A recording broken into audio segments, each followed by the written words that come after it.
Welcome back, students. In this video segment, we will take a look at section 16.1, vector fields. All right, let's get started. In our previous work, we considered vector functions, but our vector functions were functions of the parameter t. Very often we considered them the parameter time. In particular, we looked at the position vector r of t, the velocity vector v of t, and the acceleration vector a of t. We got a lot of good calculus and physics out of that. And the way we interpreted these quantities was that r of t, the vector functions, give us some sort of curve in 3 space. Let's see if I can clean that up a little bit. In 3 space we have r of t giving us some curve. I think I'll be a little neater with my axes. Let's see here.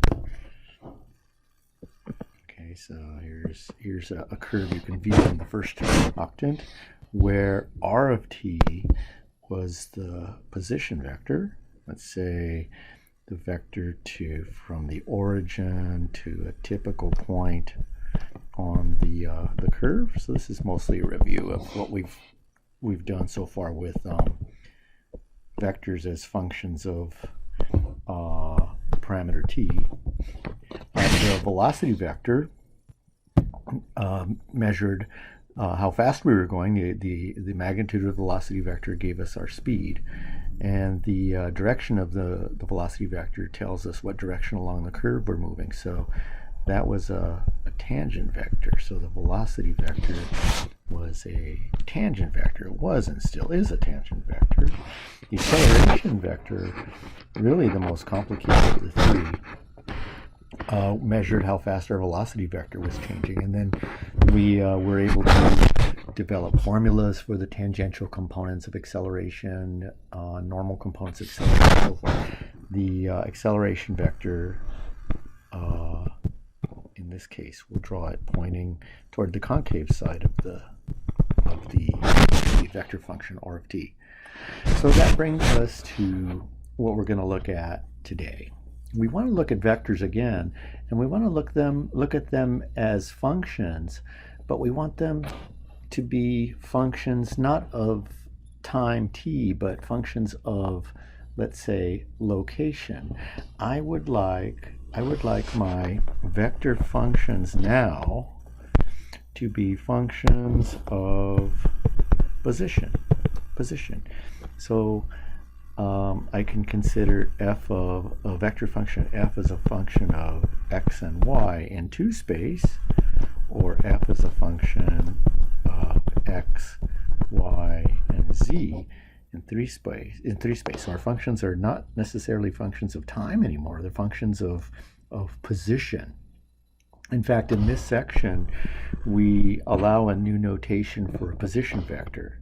So we let the vector x, be the position vector xy in 2 space, or xyz in 3 space.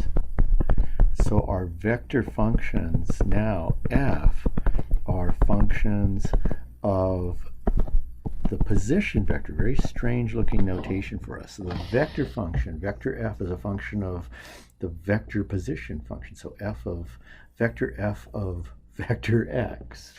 Okay, this takes a little getting used to, but it's not too tough. So let's take a look at maybe a geometrical interpretation of vector fields. In fact, this whole section is about really the geometry of vector fields, and not much else. So let's take a look at in R2, in 2 space. In 2 space, let's let our vector function f be a function of x and y, a function of where we are. On, let's say, the domain D. So x and y can come from from some domain D in the XY plane. So here's what we're looking at. So here's some domain D in the XY plane. Kind of a radical change from our previous chapter of multiple integration. Okay, so given a point XY, at each point XY in this domain D, I can draw a vector which will change depending on my location. So the vector F might be that vector right there, and that will be a function of my location in D. So if I have a different point XY, say over here, the vector function may point in an entirely different direction. So the vector itself, its magnitude and direction depending on where you are in 3 space. In 3 space, the analog is pretty much the same thing. So let's take a look at in R3. Then we'll start examining some specific examples to get you used to these vector functions. So here's my first octant in R3. And let's say in that first octant I have some, I don't know, some solid domain. So here's my solid domain. It's the bottom of the thing, and here's sort of like a bell pepper shaped domain. So here's my domain D somewhere in 3 space. See? So at each point XYZ, so I'm going to isolate a point XYZ somewhere in this domain D. And here's the Y coordinate. Here's the Z coordinate. And here's some point XYZ within this big bell pepper shaped region XYZ. At every point, every such point in my domain D, I have a vector, a different vector. Maybe they're all the same, but in general they'll be different depending on where I am in the domain. Some function, vector function of XYZ. Okay, so now let's get to interpreting these things geometrically. Okay, so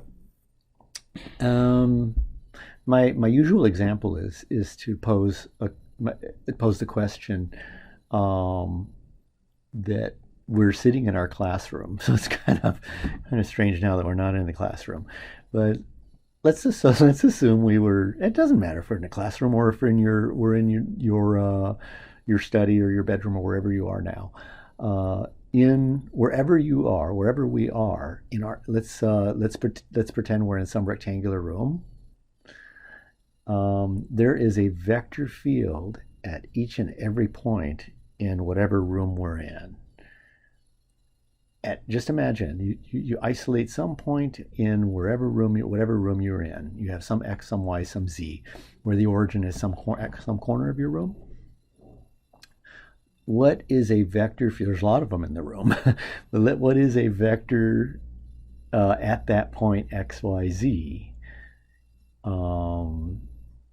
Your hint is from point to point in the room, you have the same vector.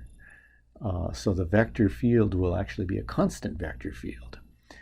So think about it for a second. And your last hint is, if you're holding a pen and you hold it out at arm's length, that pen is experiencing that vector field.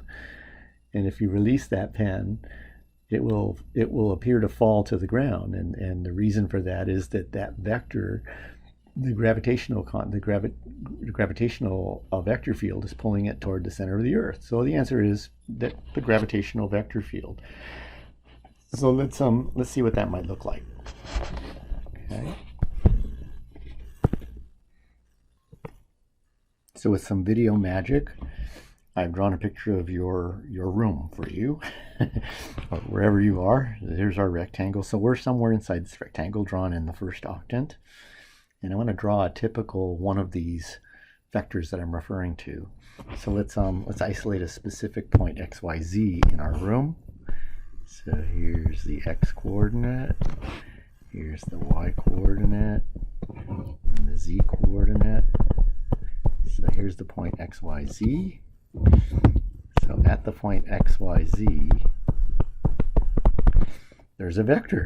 There's a vector. It's going to be in red. And that vector points, from our reference, points directly down. And that vector is can be considered the either the force due to gravity or just the acceleration due to gravity. Let's say it's the acceleration due to gravity. Let's say that it's a as a vector function of x, y, and z. So let's model this function. Let's try to find a function. Let's find the actual function a of x, y, z. I've had some success with students with considering if I want to model a vector function, I consider answering two basic questions. So let me write that out. So to find a vector function, try to answer two questions, or two questions. One, where does it point? Where does the field, it's not a field, where does the vector,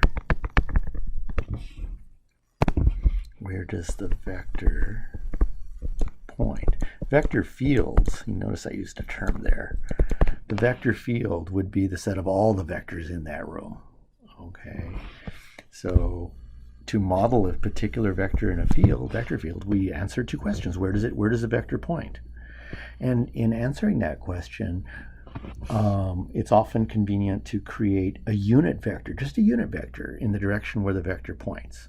Okay, so remember, unit vectors have length 1, and the only thing that distinguishes one unit vector from another is it's where it's pointing. So find a unit vector, and then 2, what does the vector satisfy? What does the vector satisfy? I think that's vague. So for example,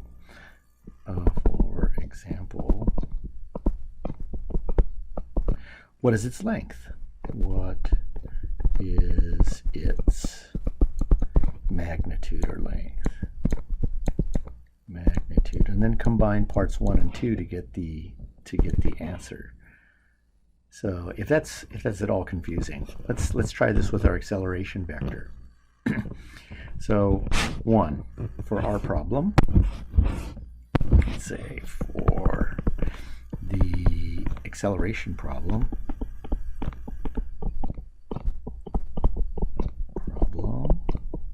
We got it kind of well off here. Where does each and every one of the acceleration vectors in this field point? And the answer is they points directly down. Well, what do we mean by that? Well,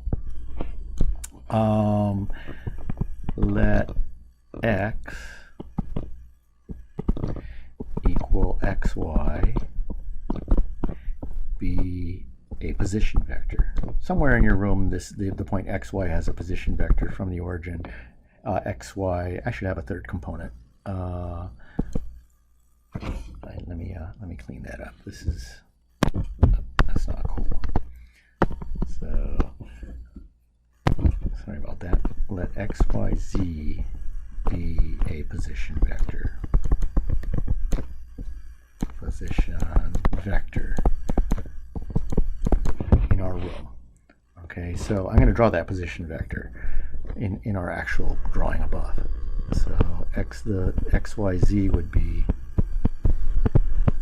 vector right there. That is our position vector, x vector. Okay. Well, where does the vector point at that position vector? Let's create a unit vector in the direction in which the vector points. What is the unit vector that points directly downward? Don't hesitate too much on that. Find a unit vector that points downward in 3 space. Your hint is it's not k, it's negative k. Okay. Okay, so let's answer the second question. So that answers the first question. Where does the vector point? Points directly down. 2. What does the vector satisfy? For example, what's its magnitude? Well, the length of A of x, or the length, using our older notation, of the point, the vector A of x, y, z, is constant, and it's equal to the gravitational constant. Okay, it's either approximately 9.8 meters per square second or 32 feet per square second, depending on whether you're using the British system or the metric system. So combine both of these things. The direction is pointing, the thing is pointing directly downward. At the same time, the magnitude of the vector is g, is the gravitational constant. So the acceleration vector then should be the magnitude. Here, let's do it this way. The magnitude, its own magnitude, the vector itself should be equal to its own magnitude times the unit vector, which points in the direction of where it's pointing. So combining, I'm going to get g times negative k, or negative g k.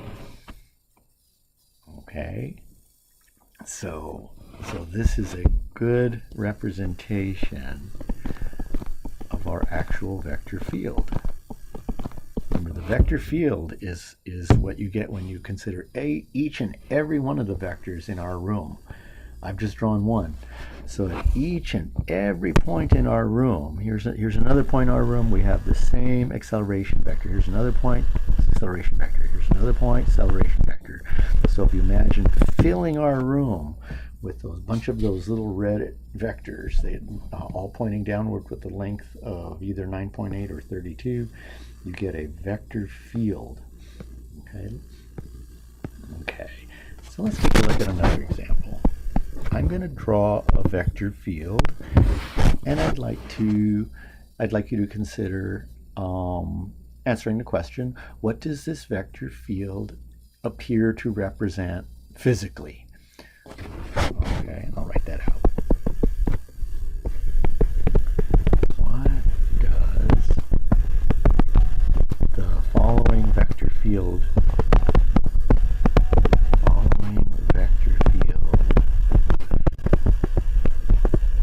appear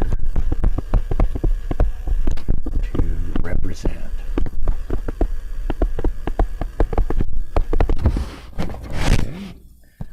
Okay, so I'm going to draw the field. So some more video magic. I've drawn this in 2 space, although we can regard this situation as being in 3 space. We can regard it as something is occurring on the ground, and we're in the air looking directly down at what's going on. What appears to be going on here? What's going on? What's going on physically? What are we looking at? So think about it for a second. What are we looking at? What are we looking at? One possible answer is that we're looking at velocity of a fluid or water in a river. We're looking at the flow of water in a river, and the vectors, individual vectors, represent the velocity. So and there's not just one answer. So one possible answer. We're looking at the velocity of water in a river. If you isolate a particular point, I'm going to do that in black right here, xy. You can construct at that point that little, and I think I'll draw on top of it with yellow and see if it works. So it is working. That little yellow vector right there, that's the velocity at the point xy equals velocity of the water at xy. Just that one point xy. So if there were a boat right at xy, that's the velocity vector. For the velocity vector of the boat. So I want to ask another question. I want to make this a little more realistic.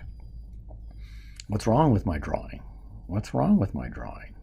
There may be a whole bunch wrong with my drawing. But think about water flowing through a river. Will the velocity be the same along the river banks as it is, say, in a path through the middle of the river? And pretty clearly the answer is no. Along the river banks, the velocity the length of the velocity vector should be shorter. It's not, if you have a boat and you put it near the bank of a river, the boat's going to go slower near the banks of a river than it will going through the center of the river. Why? Because the water is experiencing friction. The flow is experiencing the friction along the river banks. So as closer we get to the river banks, the shorter the velocity vectors should be. Okay, just to keep things real, I made this so that the velocity vectors near the river banks were about the same in length as they are toward the middle of the river and so forth. Okay, I'm going to draw another vector field, and I'd like to answer the question again. Not only that, though, I want to come up with a formula for this vector field. Your hint ahead of time is that if you've had some physics, this shouldn't be so bad. This should be, in fact, it should be familiar to you. So again, with some help of video magic, what I attempted to do was to construct some concentric circles. Obviously, these aren't vectors. These concentric circles do not represent the vector field, but they're going to help me construct the vector field. So here's what I'd like you to do. I'm going to be drawing some vectors in this vector field. This could be generalized to 3 space. So I'd like to consider that we're in 3 space, and these circles are really just cross sections of spheres centered at the origin. So as I go through this, I'd like you through drawing some of the vectors in the field, I'd like you to consider answering the question, what might this field represent? And then I want to do what science majors would be doing here at this point: find a possible formula for this field. Okay, the answer to the first part of the problem really helps us tremendously with the second part.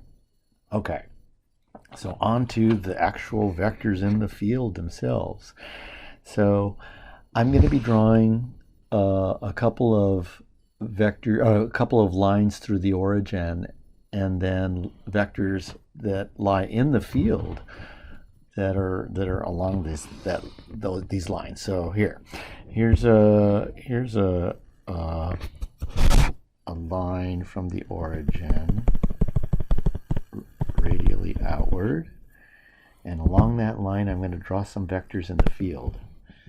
So one vector in the field would be, I put the tail of the vector on that most innermost circle, and then I draw a vector. So the vector at that point on that circle is pointing directly toward the origin. So if I move to the next circle, a vector in the field would be another vector pointing directly toward the origin, but the magnitude of that vector is smaller. Some of you physics types will probably already recognize what this field is representing. I'm not going to give it away yet. So I'm going to move to the next circle, and I'm going to get another vector pointing toward the origin. But the length of that vector is smaller. Move to the next circle, I get another vector pointing toward the origin, but the length of that vector is less. I'm going to do the same thing with another radial line through the origin. Let's do another line through the origin outward, and I'd want to draw some vectors corresponding to that line. So on the innermost circle, we have a vector pointing toward the origin, and the magnitude of that vector is the same as the magnitude of the vector right next to it. Next circle, vector toward the origin, but of less magnitude than before. Next circle, vector toward the origin. Next circle, smaller vector toward the origin. And no matter what I do with lines radially outward from the origin, and this is in 3 space, so we're looking directly down. The same situation would be at every point if these were at every point in 3 space if these were generalized to spheres instead of just circles, sphere centered at the origin. So what's the answer to the first part?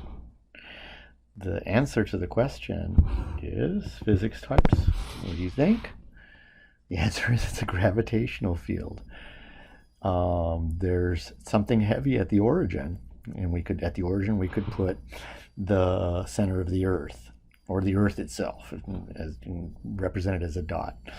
And at points in space along spheres, we have the gravitational field attempting to get to pull the object toward the center of the Earth. But as we move to spheres of larger radii, the magnitude of the vectors, the gravitational field, diminishes.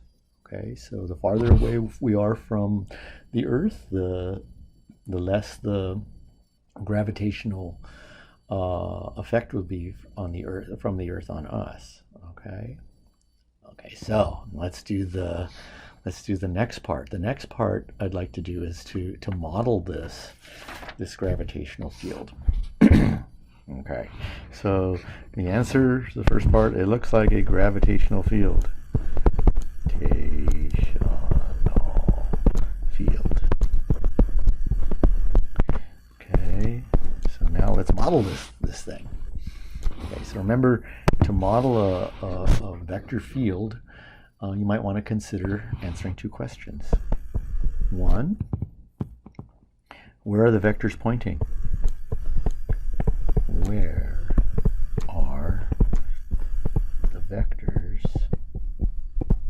pointing? And to answer that question, we're going to construct then unit vectors. Unit vectors, remember, they all have length 1, so really the only defining characteristic, other defining characteristic of a unit vector is its direction. Okay, so the answer is the origin. Origin. Okay, so let's try to find an equation or a representation of vectors pointing toward the origin. So let's start with a position vector. Let x equal the vector whose components are x, y, and z be a position vector. Position vector. Okay, and my job is I'd like to at that x vector, I'd like to construct a unit vector. So here's what's going on in our picture, if I can do it. Okay, give me a second. There we are. Having a hard time getting the pad to let me move the thing around. So here I'm going to draw another radial line outward. let's put the point XYZ on, let's say, sort of the middle-sized circle. Here's XYZ. So we can view this in 3 spaces. Z-axis coming out toward us. I want a unit vector. So the little black vector I've just drawn in now, that's the unit vector. U hat.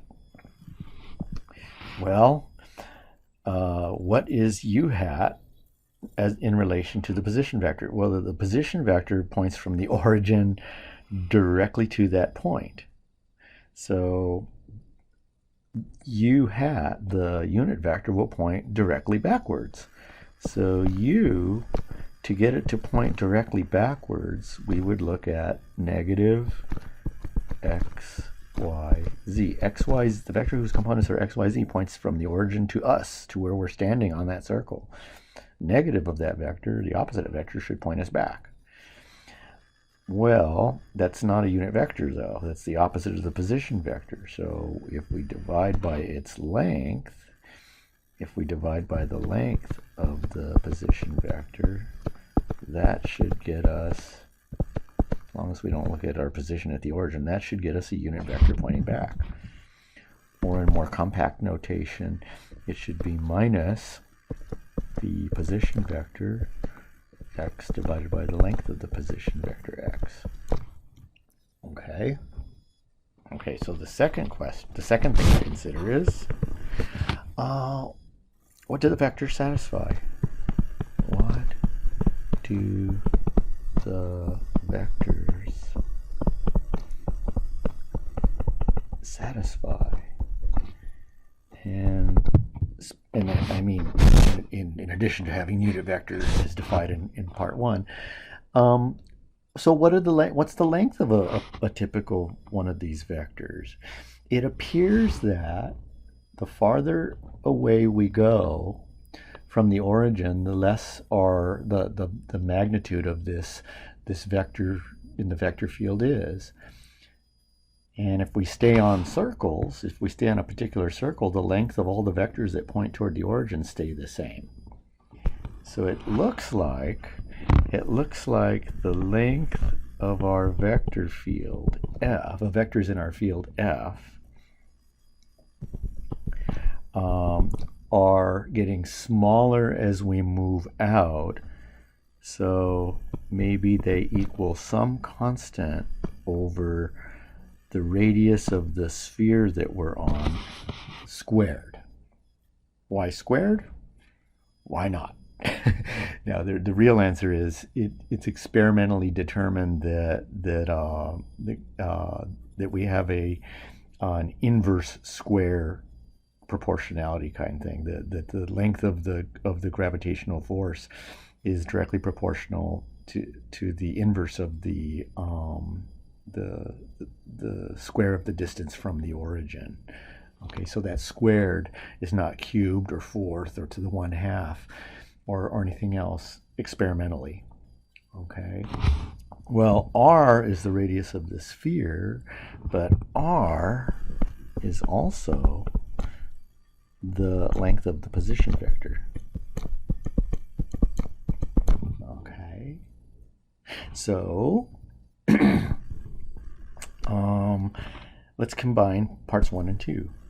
We know the length of the vector field is some constant over r squared, and we know that the direction is minus position vector over length of position vector. So let's combine these two things. Combining 1 and 2, we get that the f, the vector in our field f of x, y, z is equal to the length of f of x, y, z, I'll leave off the x, y, z, times the unit vector. Okay, unit vector tells us where it points, length of the vector tells us how big the vector is. So let's put these quantities in. So we have k over r squared and times minus x over the length of x. We can do one better. The r was the length of the position vector, so we can write this as k over length of x cubed times x. And it's starting to look like what you physics types have seen in physics. It started to look that way when we looked at the length of the vector field as k over r squared. Now experimentally,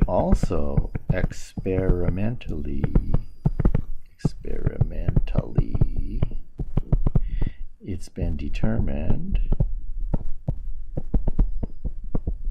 that k equals some other constant g times some other constant capital M. This is the squiggliest capital M I've drawn today. Capital M times some other constant small m. The g is it's called the universal gravitational constant.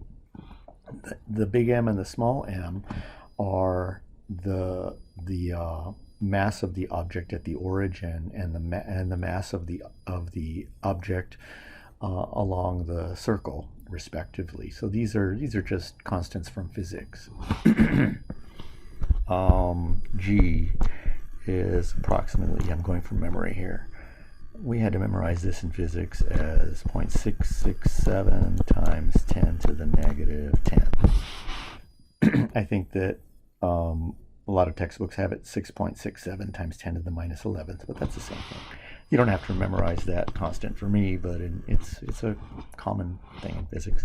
So altogether, this gravitational field, f of x, y, z, looks like minus g, capital M, small m, over the length of the distance from the origin to where you are, cubed, times the position vector x.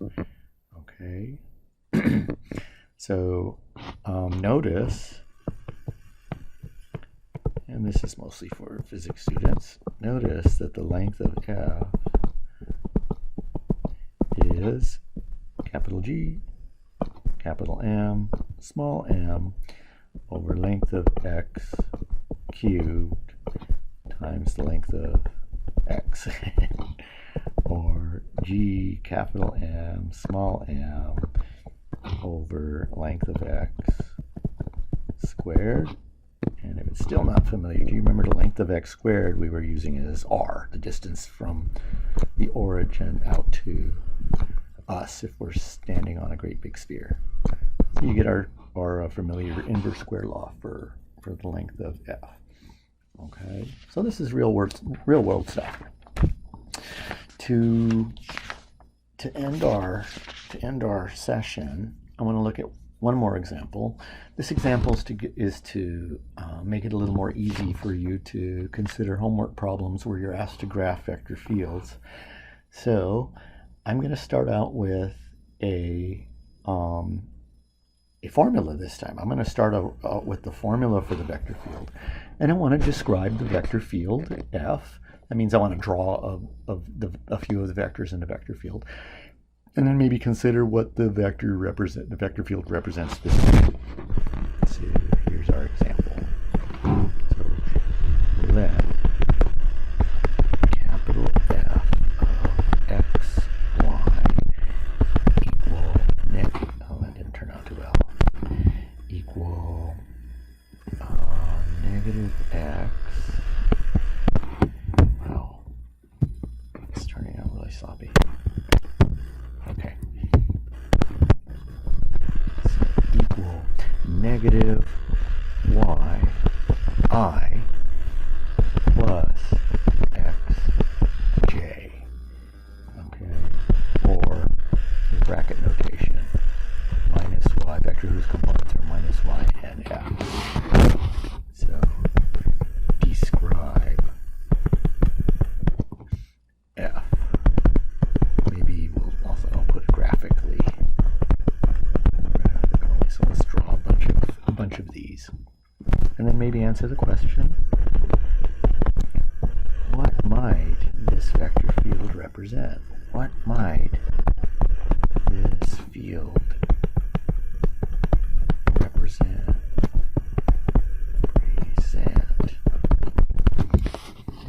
Okay. So, to get started, let's consider a small chart of points, locations, and corresponding vectors in the field. Consider a small, construct a chart of points and vectors in the field. So, first, I want to consider the point 1, 0. I'm going to insert a set of axes here. Okay. So if I consider the point xy equals 1, 0, then the vector field force, or I'm using the term force, and I shouldn't do that. This could be force. It could be anything else, though. Okay, doesn't necessarily have to be force. So it's negative y. The opposite of 0 is 0, and x. So let's do this, in fact, at the points 1, 0, 0, 1, negative 1, 0, and 0, negative 1. And then let's draw those things. Okay, so if I have the point 0, 1, the vector at that point is negative of the y component, and then for the y component, the x component. Negative for the third point, negative y component, and then leave the x component alone. And the second coordinate, negative the y component, the x component. Okay, so let's draw those points. So again, with some video magic, I drew a circle. The reason for the circle will be pretty clear in a couple minutes. So let's draw these vectors. I'm going to draw them in red. So at the point 1, 0, we're looking at the vector whose components are 0, 1. So there's the first vector. At the point 0, 1, we're looking at the vector whose components are negative 1, 0. At the point negative 1, 0, we're looking at the vector whose components are 0 and negative 1. At the point 0, negative 1, the vector is the vector whose components are 1 and 0. Okay.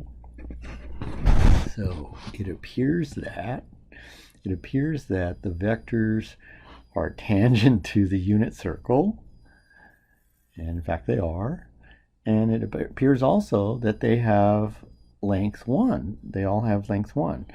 They're unit vectors. In particular, though, they all have the length of the circle that they're lying on.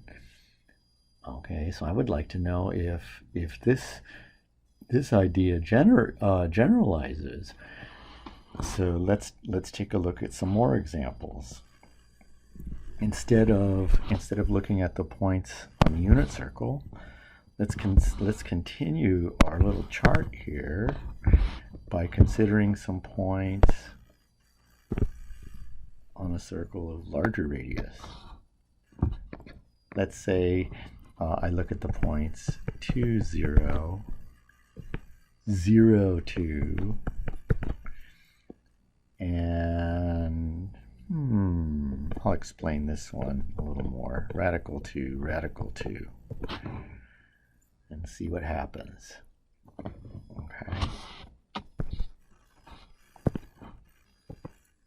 Well, we need some corresponding vectors. So remember, the vector field is whatever the point xy is in our location. The vector field reverses those coordinates for the components and negates the first one. So the negative of y would be 0 and x left alone. Negative y is negative 2, x left alone. Negative y, negative radical 2, and then for the second component, x left alone. So let's draw these. So let's plot these points on the new circle I drew, which is a circle of radius 2. So at the point 2, 0, it looks like we have the vector 0, 2. It's directly up and has the radius of the circle. The length is the radius of the circle. At the point 0, 2, it looks like our vector is negative 2, 0. Point radical 2, radical 2. Now radical 2 is on a circle of radius 2.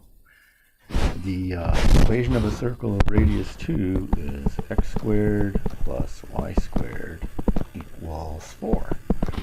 Well, if you substitute radical 2 in, radical 2 squared plus radical 2 squared is 2 plus 2 equals 4.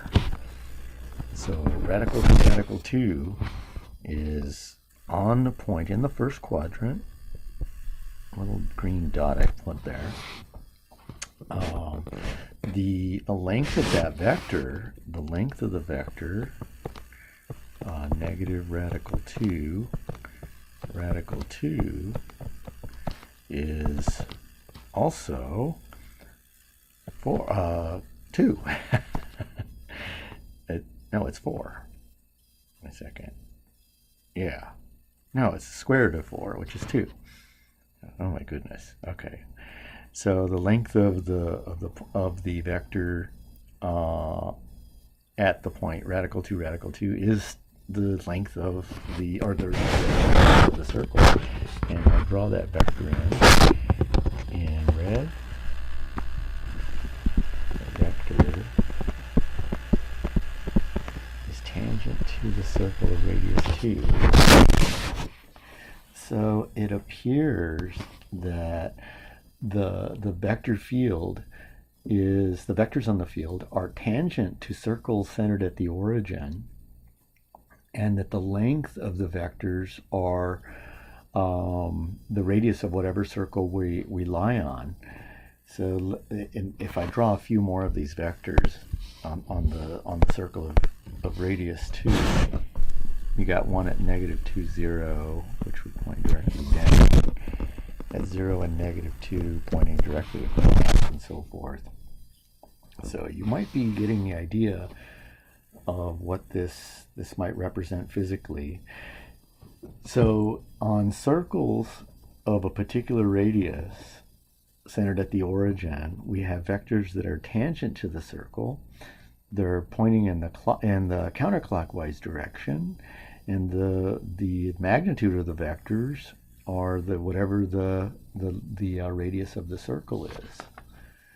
It appears that way.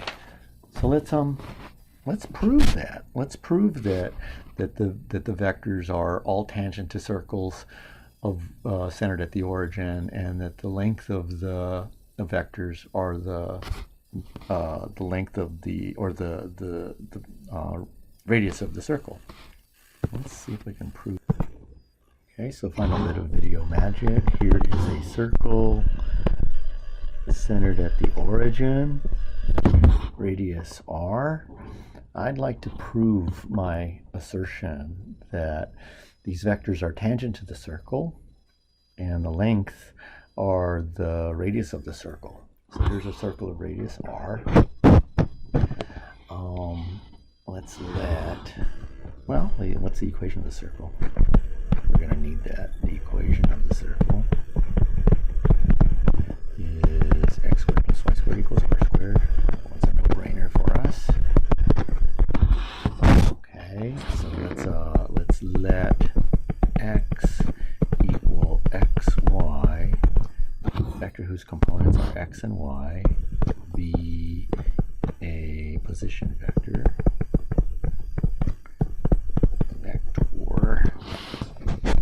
Okay, so here's a typical position vector. The length of the position vector is r, since I'm putting my point on the origin.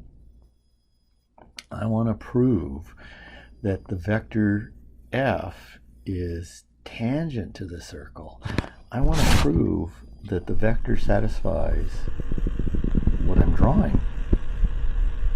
There's the vector f without proving anything. There's the vector f. I want to prove that f is tangent to the circle. Well, r is the radius of the circle. That's all great. And the actual position vector is x. How do I show that the f, the vector field, the vector from the field f is perpendicular to the circle? What is an operation that can be used to show that we have orthogonal vectors? And the answer is the dot product. I want to show that the position vector dotted with the vector from the field f is 0. Well, x, the position vector x is xy. Remember, the vector for my field is negative y comma x. That dot product is negative xy plus xy. That is 0. This says, so f is tangent to the circle. Okay. I'd also like the length of f to be the radius of the circle. Length of f is the length of the vector whose components are negative y and x, or negative y squared plus x squared, or x squared plus y squared, but we're on the point, we're on a point on the circle, so x squared plus y squared on the circle equals r squared. I forgot to take the square root of the quantity. So the length of the vector is the radius of the circle. Done. I've shown that the vectors, any arbitrary vector on this field, is tangent to a vector, tangent to a circle that it lies on, and that the length of the vector is the radius of the circle. So now the final question before I end our session. There's what our vector field looks like. And if I put more circles on of larger radius centered at the origin, the vectors get bigger. If I come in closer toward the origin, I'll attempt to draw one by hand here. Here's a smaller circle. The vectors would look like this. So what does this represent physically?